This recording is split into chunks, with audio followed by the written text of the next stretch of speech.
भैया तुमन वोट देहु ना, तक तक छाप मा वोट देहु ना, वोट देहु दीदी तुमन वोट देहु ना, तक तक छाप मा वोट देहु ना।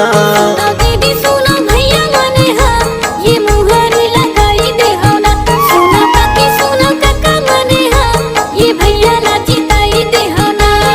चंद्रशेखर साहू ला जिताई देहु ना, तक तम मोहर लगाई देहु ना।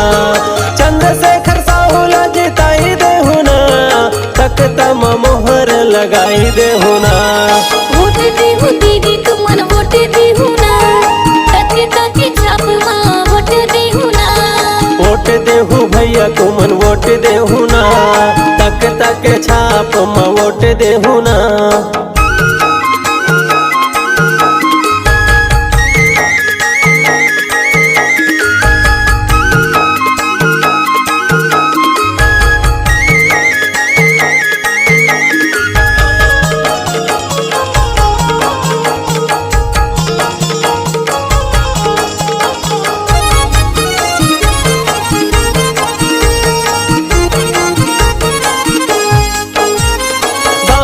विकास करही भैया मिलनसार है, भैया मिलनसार है। युवा प्रत्याशी आवे भैया दिलदार है, भैया दिलदार है।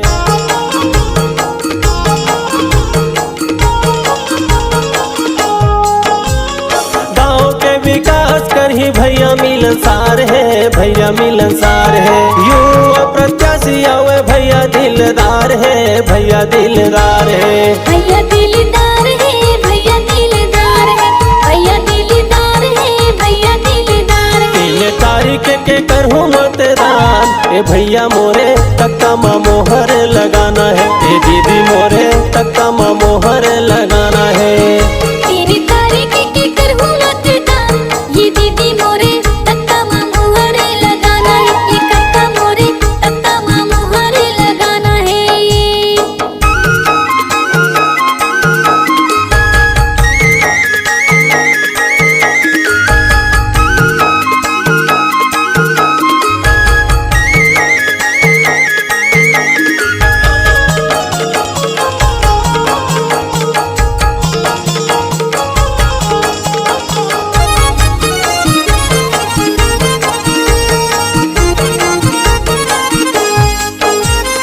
गरीब मन के सेवा करही सबला लेके चलहीगा, सबला लेके चलही। छोटे बड़े मन के संग में मिलके ये हरहीगा, मिलके ये हरही।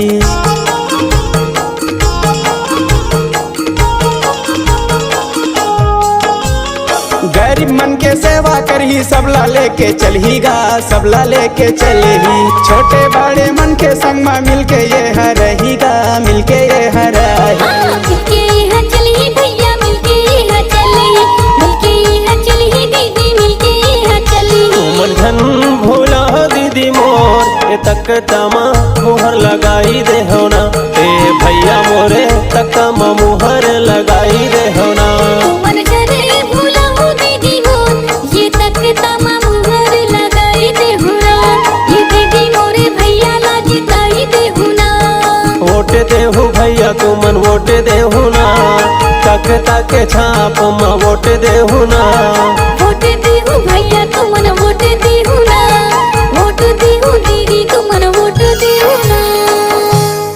जनपद पंचायत सदस्य पद हेतु पंडरिया क्षेत्र क्रमांक 11 से युवा शिक्षित मिलनसार प्रत्याशी चंद्रशेखर साहू को सर्वांगीण विकास के लिए वोट देकर भारी मतों से विजयी बनावे।